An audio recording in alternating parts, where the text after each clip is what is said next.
Bonjour et bienvenue dans cette vidéo. Je voulais aujourd'hui voir avec vous quels étaient les GPTs qui étaient vraiment intéressants. Les GPTs, vous savez certainement, ce sont ces petits chatbots personnalisés auxquels on peut accéder en cliquant sur Explore. On peut donc aujourd'hui uniquement créer son propre GPT, donc son propre chatbot avec les prompts que l'on veut, avec les restrictions que l'on veut, avec éventuellement des documents pour nourrir le GPT de votre souhait, et puis éventuellement la connexion à des API. Aujourd'hui, on n'a pas accès à beaucoup de GPT, on a donc les vôtres, et puis une petite sélection de ChatGPT, d'OpenAI, donc voilà, on est assez limité. Et enfin, tous ceux qu'on a utilisés récemment, je vais vous montrer comment on peut y accéder. Mais voilà, aujourd'hui, on est assez limité dans le choix des GPT.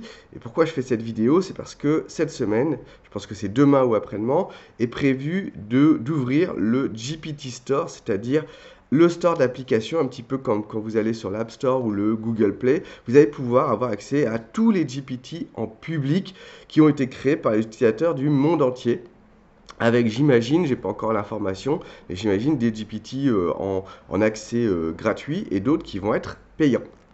Mais on a déjà l'opportunité, avec un certain nombre de portails comme allgpts.com, il y en a d'autres, hein, vous tapez Annuaire GPT, Best GPT sur Google, vous allez en trouver plein, qui référençaient bien avant que le GPT Store sorte, qui référençaient les meilleurs, entre guillemets, GPT de la planète. Or, j'ai passé un petit peu de temps à les tester et j'en ai pas vu de nombreux vraiment utiles. Et je voulais vous en présenter un qui m'a semblé vraiment un peu au-dessus du lot. Je dis pas qu'il va pas y avoir des GPT extrêmement intéressants, d'autant que le fait que ce soit connecté à l'API, ça veut dire qu'on va pouvoir non pas juste faire des prompts un petit peu différents du ChatGPT classique, mais on va pouvoir certainement connecter avec des systèmes vraiment intéressants, donc vraiment avoir des choses novatrices.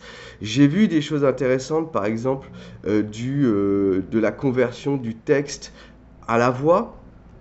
Je trouvais ça intéressant, mais il y a plein d'outils qui le faisaient mieux. J'ai vu des choses qui permettent de gérer des images. Par exemple, vous uploadez une image et derrière, le GPT va réinterpréter votre image pour en faire, par exemple, un dessin de manga. Donc, très bien, c'était pas mal, mais je trouvais pas que ça méritait vraiment un usage ultra précis. Alors, encore une fois, c'est le début. Je pense que ça va être la, la ruée vers l'or dans les jours qui viennent et on va assister à des choses vraiment intéressantes.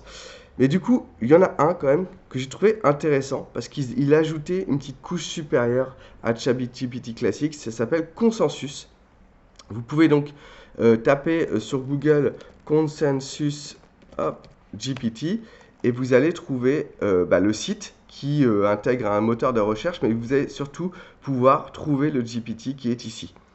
Comment ça fonctionne? En fait, c'est que Consensus a répertorié, a indexé 200 millions de papiers, de travaux académiques et les donne en accès dans GPT. Donc je trouve ça intéressant dans une approche marketing.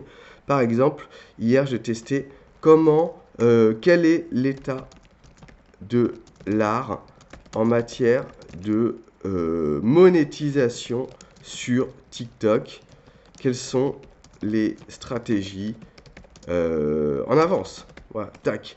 Et là, je vais avoir, au lieu d'avoir une réponse générique de ChatGPT, qui souvent est de super qualité, hein, et bien là, je vais avoir une réponse qui est tirée de documents de recherche, en fait, de doctorats, etc., de documents qui ont été publiés dans des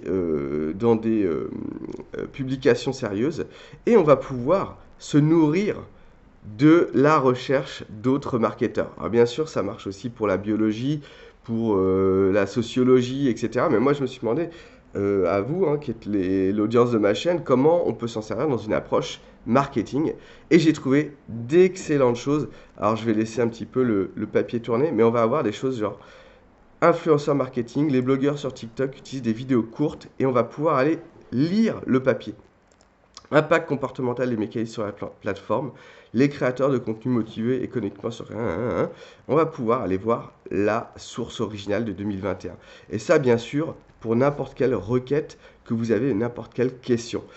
Voilà, je trouve ça intéressant de pouvoir se nourrir, du fruit de travail, académique.